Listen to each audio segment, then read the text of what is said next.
Alors je vous rappelle, hein, n'hésitez pas, vous tapez @atascom si jamais vous voulez, par exemple, donner vos tranches de vie autour de la crypto-monnaie. Et tiens, d'ailleurs, dans le chat, tu as de la crypto-monnaie, tu en as eu de la crypto-monnaie, et comment elle est aujourd'hui, comment elle était hier, n'hésite pas, surtout à... n'hésite pas, voilà, fais-toi plaisir.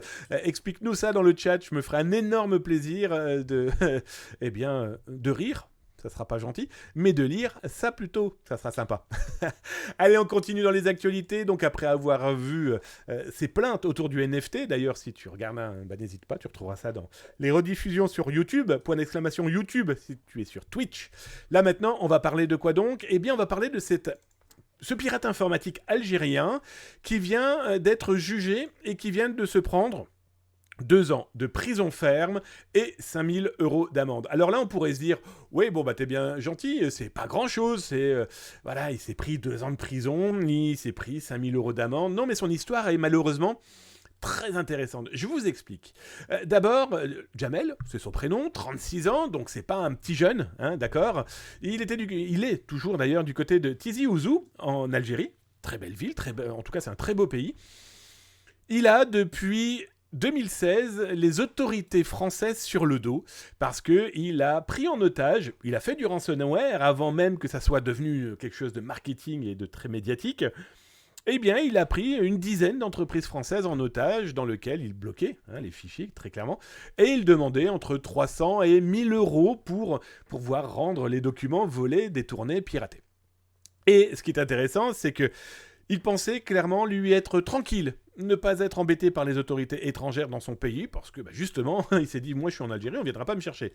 Oui, sauf que il ne faut pas oublier, cher pirate peut-être, qui me regarde sur YouTube en ce moment, que la coopération internationale dédiée judiciaire et policière, c'est pas une fausse phrase. Interpol, Europol et compagnie, ce ne sont pas faits pour les chiens. D'ailleurs, tu retrouveras dans YouTube et les rediffs, on a parlé dernièrement d'Interpol et d'Europol, de leurs actions diverses et variées, dont un méta dédié par Interpol pour montrer comment ça travaille et comment la collaboration fonctionne.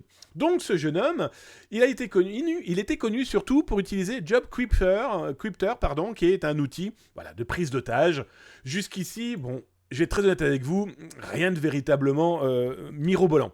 Alors, je vous mets l'article sur Twitch, là en dessous, vous pouvez récupérer l'article et le lire tranquillement, et si tu es sur YouTube, eh bien tu l'auras dans le descriptif, là en dessous, après avoir cliqué sur la petite cloche, le petit pouce, le petit cœur, ton voisin ou ta voisine, et tu laisses un petit message. C'est chouette les messages, on adore quand c'est vivant et quand vous participez. Et donc là, vous retrouverez cet article que je vous ai écrit sur zatas.com. Et vous retrouverez d'ailleurs d'autres articles, dont des articles diffusés en Algérie, qui parlent un petit peu de ce cas-là. Plutôt intéressant. Et moi, je suis plutôt allé chercher un petit peu l'histoire de ce pirate informatique, qui, pour être très honnête avec vous, on connaissait un petit peu le zigoto. Parce que,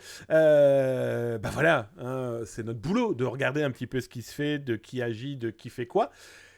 Alors déjà, il a été arrêté d'une manière, on va dire, assez facile. Le petit bonhomme, il avait un hotmail.com, donc d'entrée de jeu, c'est pas très compliqué de récupérer son IP, soyons très clairs, d'autant plus qu'il était tellement sûr de lui, d'être tranquille et de ne pas être embêté dans son pays, qu'il cachait même pas son IP, soyons dans la joie et la bonne humeur, le mec cachait strictement rien.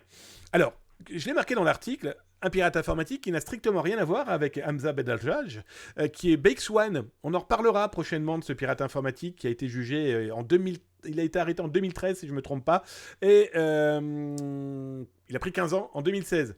Il va bientôt être libéré. Donc du coup, je pense qu'on parlera de lui, mais ça, c'est une autre histoire. Alors, je vous ai sorti des petits éléments qui montrent comment agissait ce jeune pirate de 36 ans, on va dire comme ça. Donc là, c'était sa page internet. Alors, certaines personnes vont me dire, mais c'est normal qu'on voit les poissons là-haut. Oui, c'est ma façon à moi de watermarker des documents qui m'appartiennent et qui donc ne finiront pas dans les mains de gens qui récupèrent mes informations pour les revendre, par exemple. Donc là, c'était sa page. Et dans sa page, on trouvait quoi ? Eh bien, on trouvait ce genre de choses. Alors, je vais vous les mettre sous cette forme-là. Hop, on pouvait télécharger, eh bien, exactement tous les outils, tous les logiciels que lui-même créait. Donc ça, c'était pas impossible qu'il le fasse par lui-même. Et il s'amusait aussi à récupérer et à modifier, à modifier en tout cas les outils de ses différents camarades. Alors, il avait un site web, un site web qui était très simple à trouver. D'ailleurs, je vous ai mis l'URL là-haut. Hop, bon, bien sûr, tout ça ne fonctionne plus, vous l'aurez bien compris. Mais voilà, il suffisait de cliquer, de télécharger. Alors là, maintenant, je vais vous montrer une vidéo que j'ai de lui, d'ailleurs. Je vais vous la passer assez rapidement, mais c'est juste vous montrer que, eh bien, ces actions comme celui de ce pirate informatique, on peut les compter par centaines sur Internet. Alors c'est pour ça que je dis tout le temps, faites attention à vos petits frères, voire peut-être à vos petites sœurs, voire en tout cas à des gens qui se disent « Oh, moi, l'informatique, j'adore, c'est génial, je fais des conneries. » Oui, mais il y a un moment ou un autre, ils vont payer. Donc autant utiliser leur savoir-faire à des fins positives que de se retrouver à aller leur donner des oranges, leur apporter des oranges ou des dattes, tout dépendra du pays. Toujours est-il que ça évite de finir en prison. Là, ce que vous voyez là, c'est une vidéo que j'ai récupérée de ce pirate qui à l'époque expliquait comment on pouvait utiliser son outil. Il l'avait appelé... Alors, parce que l'un de ses pseudos, c'était Hacker Maudit.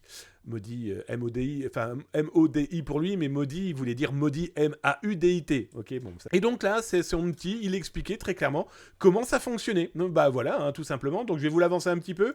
On est clairement là, aujourd'hui, avec un outil qui infiltre. Hein, c'est un cheval de Troie, hein, rien de bien nouveau. Hein. D'ailleurs, je vous ai montré pas mal d'utilisation de ce genre d'outils dans les fameux logs. Hein, vous savez, ces outils que des pirates informatiques utilisent pour ensuite pirater Pierre-Paul Jack. Tiens, regardez son texte. Salut à tous, je vous présente la version française du genre logiciel Bifrost. Oui, c'était l'un de ses outils, Bifrost. Il était très diable, hein, très démon, très, voilà, l'enfer de Dante. Indétectable par les antivirus, langage froncé, nettoyé de tout virus et malware, et donc il vendait ça 80 balles. Alors, comme vous l'aurez remarqué, Jamel, son autre pseudo, c'était Jamel Muscle, ok, pourquoi pas, et son outil, indétectable. Ça, par contre, je le confirme au départ. Hein, pendant plusieurs mois, il a été indétectable et il le modifie au fur et à mesure.